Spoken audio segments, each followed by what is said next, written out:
that going on. So we have our substitute guest. Yes. Well, go ahead and I'll explain to everybody. Okay. Our first guest that we had scheduled was Heather Fitzenhagen, who kind of changed the seat that she was running for. She got a flat tire on the way over, so she wasn't able to make it. So we will reschedule that with her. But it just so happens, look who we have. We have Kevin Ruane. It just happens to be here eating breakfast. So John, make a note of that Kevin's always here spending his hard-earned money. And Kevin, how are you? I'm great, Ed. How are you? Doing great. How's the campaign for county going? You know what? It's winding down. 38 days left. Is that it? 38 days to the primary. Wow. And how many are you running against? Not that it matters, though. I have one opponent. Yeah. So seats 1, 3, and 5 are up for election. So seats 1 and 3 and 5 are up for election. So it's myself versus Michael Drakeborn. It's Ray Sandelli versus Nick Betos. Sonny Haas versus Frank Mann. Oh, Frank is running again? Yes. What's your handicap on that race? I mean, Frank has the name recognition. Man, I don't know how anyone beats him. Okay. Got it. So you guys are meeting again over in Sanibel this coming week. Tuesday. Is that a regular meeting? So it's our regular meeting, it's a budget meeting, but every Tuesday now during the emergency, we meet. Oh, okay. Every Tuesday. Yeah. So the first question is, how's your mom doing? You know what? We had a near-death experience. Mom was hit by a car about 50 miles an hour, broke her back, broke her shoulder, broke her arm, punctured her lung, hurt her heart, and had a concussion. So she's really grateful to be alive. Had a problem really with internal bleeding. She was bleeding for about 8 hours, and they were trying to stop 3 different bleeds she had. But she's on the road to recovery, thank God. That's got to be the most frightening call a son could get. You know, honestly, I'm one of 5, and I'm the middle child. I actually have the proxy for her health. So you get the call, and your legs just buckle, and all I'm trying to do is get a flight.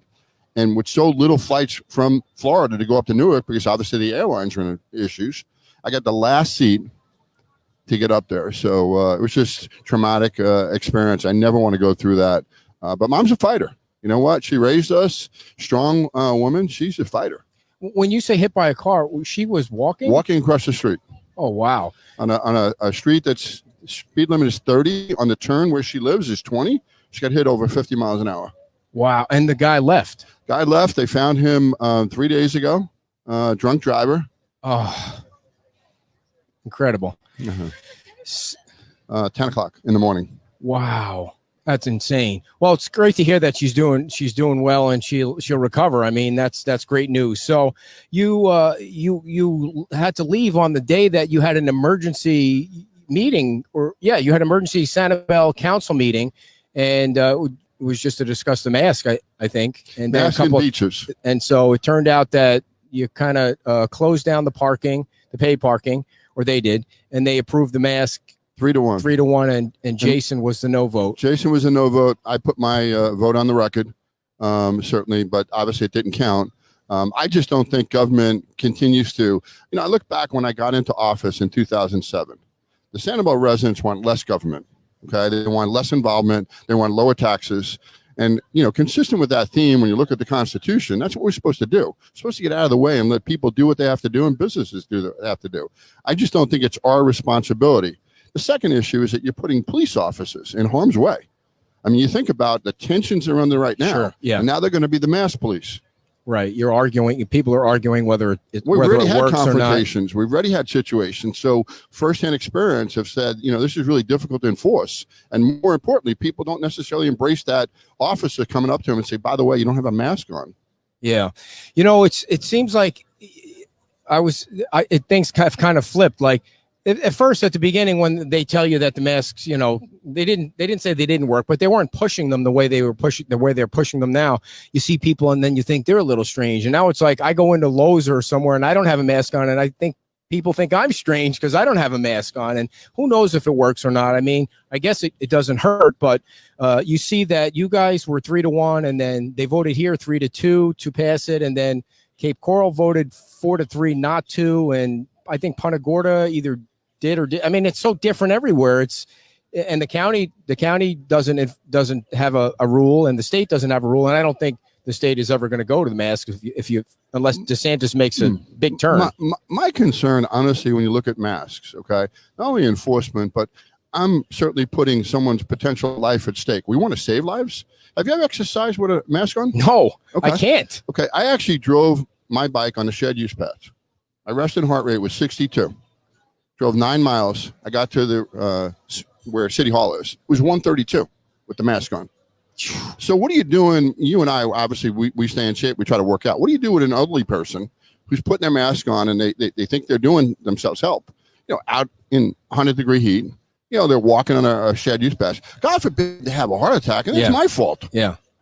When you think about the consequences with this, it has so many different reaches to it. You see that the people that are working at the restaurants have to have them on, and you could just see them sweating and in this heat.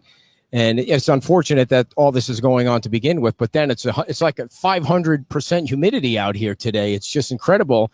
So when you guys meet on Tuesday, is this issue coming up again? I mean, we're going to discuss it. Obviously, people are going to want to know my opinion. I wasn't there, so it's a lot different when you read the statement on the record than you have a discussion.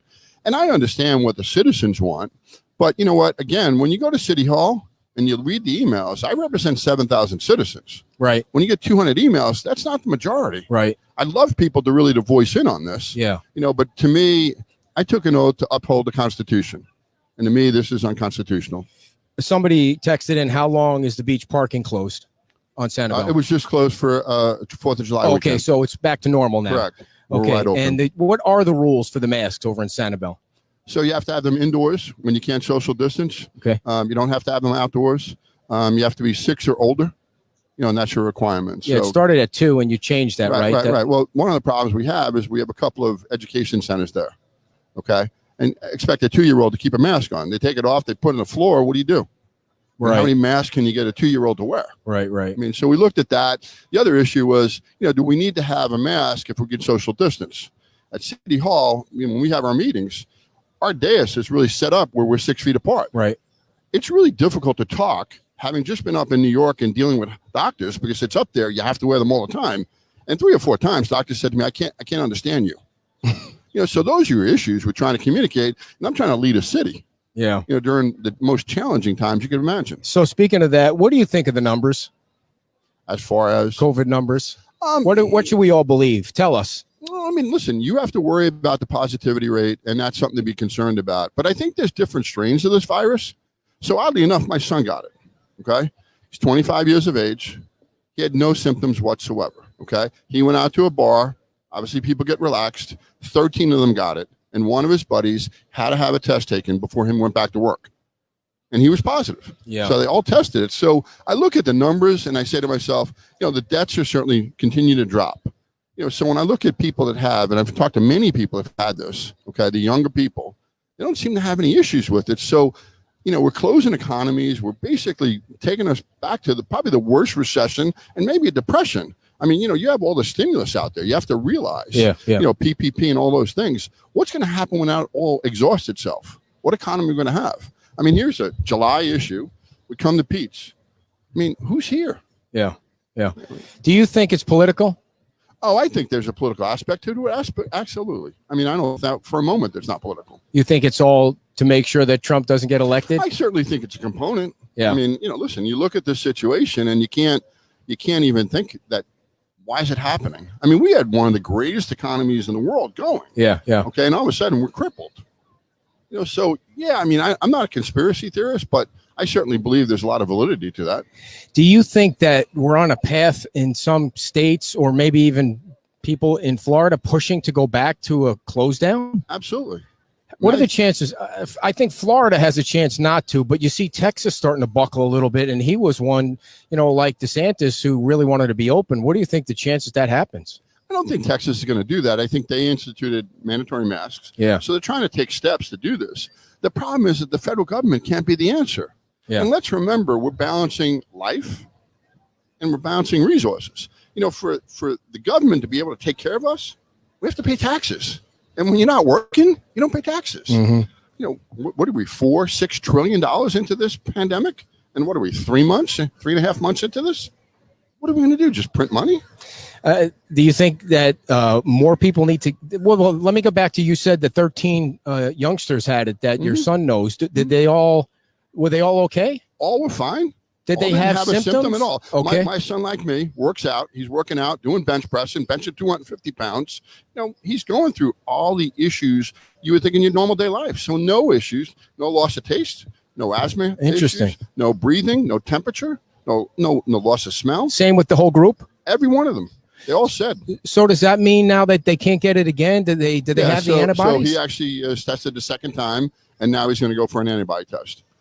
Don't you think more people need to get it, not die, but more people need to get it to kind of get this thing over with faster? One of the things I would love to get it. Yeah. You know what? Just because it's over with then. Yeah. And, then we build up a herd immunity. Well, you see Brian Hammond, the county chair, got it. I talked to Brian. He seems like he's doing okay. He's doing great. You know what? I mean, yes, he said he had allergy type symptoms. Yeah. Loss of taste or something, maybe. Loss of taste, loss of smell, and he thought he had allergies. Him and his wife have allergies. Yeah. So that was it. But when you think about it, I mean, people talk about this, and there's got to be different strands of it, Ed. There has to be. Right, okay? right. But listen, when you have underlying conditions, you have a lot of medical issues, it's certainly going to put a strain on anybody. Yeah. So after the primary, any idea who your opponent might be? There is somebody that, in the 11th hour wrote their name in. I mean, I'm disappointed, quite frankly. I would have wanted to be an open primary. Most people know me about water, know what my stances are. So the county, as I've been governing for 14 years, really know who I am. The more voters, I certainly like my chances. Yeah. So closing the primary, but you haven't had a write-in candidate win an election ever. Yeah, yeah. So when you get to the county level, we know you're gonna fight for water. What else is on your? Well, COVID is number one. Yeah. Okay. Yeah. Okay. I'm in the finance business, and we actually finance franchises throughout the United States. I employ over 300 people. We need to have this economy come back. We need to bring jobs back here. We need to cut regulations. We need to try to stream this process because, quite frankly, this is going to be a battle. This is worse than 2008. Yeah. 2008 is going to seem like a walk in the park. Really? So that's an issue that we're going to have to deal with. Again, let's understand all the PPP money. Let's understand all the EIDL loan numbers. Let's understand all the stimulus that's out there. That's going to dissipate. What do we do? And as people start to continue to look at these numbers, I bet you July's numbers will be off because people now are pulling back. They're not spending money. The consumer is very finical. When they feel confident, you saw the market up a month ago, 27,000. Now it's back to 25,000. So that's consumer confidence. We need to do that. The other thing we need to deal with, obviously, here in the county is continue to deal with our infrastructure issues. We have a lot of needs, a lot of traffic, a lot of people coming here. And I want people to come here. I came here as a tourist. I'm sure you did. And many people do that. So we need to address the infrastructure issues that we have here in the county. Let's remember the county has a $2.1 billion budget from all different funds. A lot of money to work on. Yeah. And I look forward to that opportunity because, quite frankly, it's what I did on Sanibel. 14 years, used the money during the worst recession ever, cut taxes, cut all regulations, and we're much better as a city as a result of it. When you saw what happened this week, first the court didn't give an opinion on Margaritaville, and then the very next day, the patents filed another lawsuit. What did you think? You know what? It's unfortunate because this has been going on for a long time. I look at this situation as, everyone needs to have some type of evolution, okay? And in that evolution, Fort Myers Beach is ready to do that. I think it's really important. Sanibel, by comparison, made major investments in a lot of the hotel areas, and it really helped the community. It helps the local economy. It helps the city and its resources. You have a higher taxable value. So I was just disappointed. They seem like they continue to fight this. The county and the city continues to fight. I think they'll prevail. So have you ever seen a situation where it seems like one person can delay something so long and a court, there's no court that says, all right, enough already. It just seems like they find one thing and then they let that run its course and then another. Have you ever seen anything like that?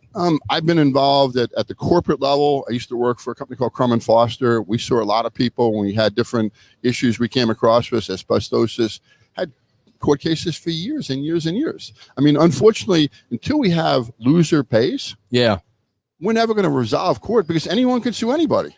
I don't like you. I can sue you. Right. I mean, think about it. If you have enough money, it'll go on forever. Absolutely. And you know what? It can go on forever. So you brought some signs. I'm glad because we're going to put one in our yard, and I was hoping we get one for Ray Sandelli too. We need to get some of his signs, dear. Where can people get signs and still help out the campaign? Absolutely. So you go to my website, votekevinruane.com.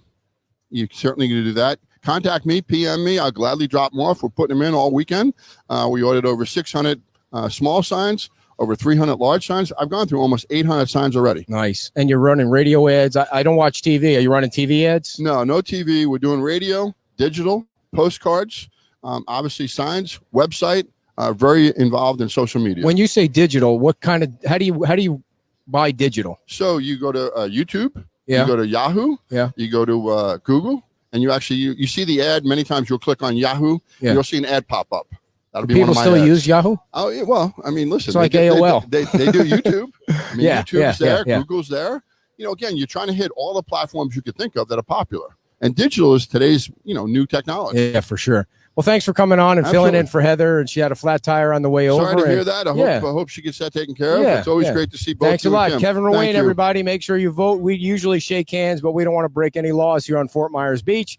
So before we get to our next guest here, I'm going to make sure I read a sponsor. Can everybody hear us loud and clear? Yes, Kevin's a great guy, and we hope you all go out and vote for Kevin. Now, when it's this hot and it's this muggy, there are going to be bugs that follow. So this is what you need to do. You need to get on islandoils.com, and that's a